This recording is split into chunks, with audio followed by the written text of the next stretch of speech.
खांडा देवल गांव में गौशाला में अव्यवस्थाओं के आलम को लेकर ग्रामीणों में आक्रोश। खांडा देवल गांव में परमहंसी गीता गौशाला समिति में अव्यवस्थाओं के आलम को लेकर ग्रामीणों में खाता आक्रोश नजर आ रहा है। ग्रामीणों का आरोप है कि यहाँ पर गायों के लिए उचित जो व्यवस्थाएं गौशाला में उपलब्ध होनी चाहिए वह नहीं हो पा रही है। आपको बता दें कि यहाँ पर गौशाला में अव्यवस्थाओं को लेकर दिन भर प्रतिदिन एक के बाद एक गायों की या नंदियों की मौत हो रही है, जिसको लेकर ग्रामीणों में काफ़ी आक्रोश नज़र आ रहा है। ग्रामीणों का कहना है कि गौशाला में इस भीषण गर्मी में गायों के लिए पानी, चारा एवं शीतल जल की व्यवस्था नहीं होने के कारण गौवंशों में काफ़ी परेशानी का सामना करना पड़ रहा है। वही लगातार गौवंशों की भी मौत हो रही है। आपको बता दें कि गौशाला कमेटी द्वारा सरकार से गोधन पर अनुदान उठाया जा रहा है। गौशाला में भामाशाहों के द्वारा सेवा के लिए दान दिया जा रहा है, लेकिन गौशाला कमेटी द्वारा गौवंश के लिए सारा पानी एवं चाय की कोई व्यवस्था नहीं होने के कारण इस भीषण गर्मी में रोजाना 1-2 गौवंश की तड़प तड़प कर दम तोड़ रहे हैं। वही सूखे सारे में भी बदबू आ रही है। इसको लेकर ग्रामीणों ने लगातार विरोध किया जा रहा है। आपको बता दें कि 2 दिन पूर्व ग्रामीणों ने ज्ञापन भी सौंपा था। वह अव्यवस्थाओं को लेकर निरीक्षण करने की भी बात की गई थी। वही आपको बता दें कि लगातार आ रही अव्यवस्थाओं को लेकर ग्रामीणों में काफ़ी आक्रोश नजर आ रहा है।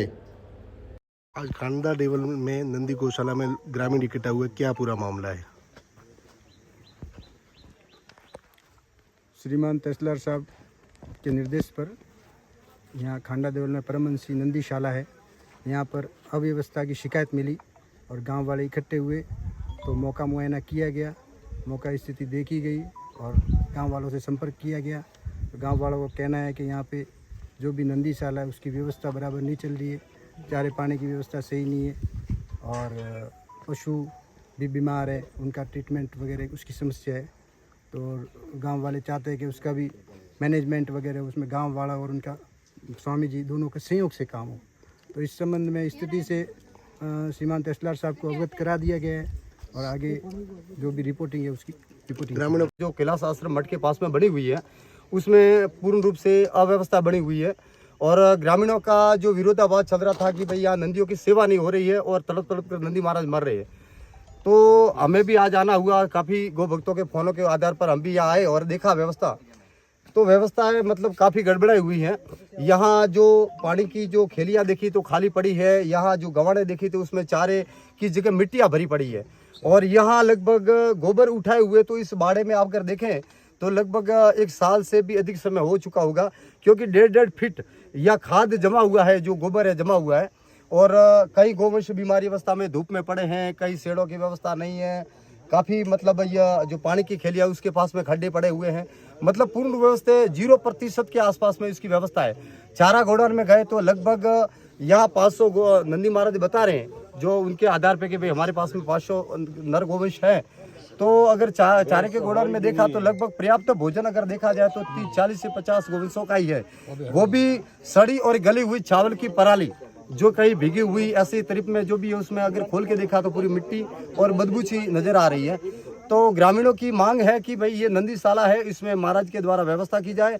यहाँ गांव में 2 गौशाले बने हुए हैं, एक जो गौशाला पौराणिक गौशाला है वो गांव को सुदृढ़ किया जाए और ये नंदीशाला है वो महाराज के द्वारा उनको पूर्ण रूप से व्यवस्थाओं के द्वारा देखी जाए। अगर कहीं न कहीं इसमें कई कमियां रहती हैं तो इसमें नियमित रूप से महाराज ही दोषी है, क्योंकि महाराज को अगर ये नंदीशाला गांव चाहते नहीं थे उसके उपरांत भी महाराज ने यहाँ लाया हुआ है। तो लगभग गांव में एक गांव की बात नहीं है कि 1000, 1200, 1300 गौवंशों की सेवा गांव के बस की बात नहीं है। इसलिए जितने हो सके इतने पर्याप्त मात्रा में ही सीमित में ही ये कार्य करें और ज़्यादा अगर करने की कोशिश करेंगे तो आधे से अधिक गौवंश उसमें दिन प्रतिदिन प्राण त्याग देंगे।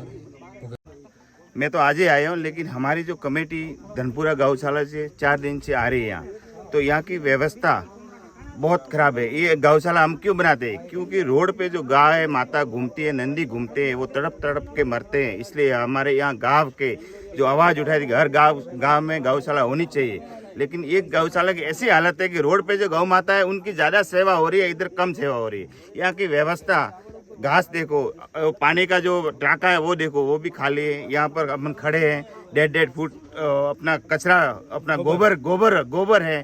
तो गौ माता कैसे बैठेगी यहाँ? कैसे? धूप, पूरा धूप में खड़ी है गौ माता और धूप में तड़प रही है। रोज की 1-2 गौ माता मर रही है। तो यहाँ का गांव वालों का कहना है कि जो महाराज है वो कमेटी में हमारा 11 मेंबर ले तो अच्छे से गौशाला चले, क्योंकि देखो पैसा गौ माता के देने के लिए बहुत है, गांव भी या सहयोग करता है, लेकिन यहाँ ऐसा देखे तो कौन सहयोग करेगा?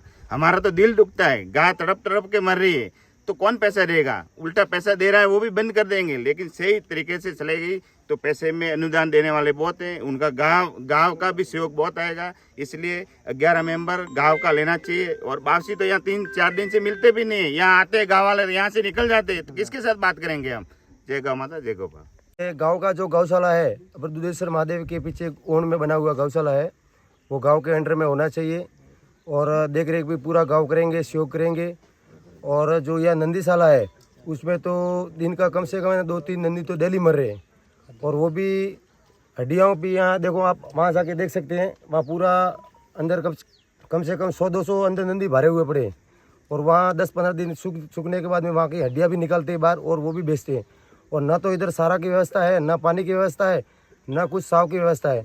यहाँ आप प्रशासन खुद देख सकते हैं, हर जगह पे अभी भी देखो, वहाँ नंदी पड़े, 2-3 बीमार पड़े हैं, उधर भी पड़े हैं, ना कोई व्यवस्था नहीं है। हमारा कहना यही है गांव का कि ये गांव जो गौशाला है वो गांव के अंडर में होना चाहिए, बस यही मांग है हमारी।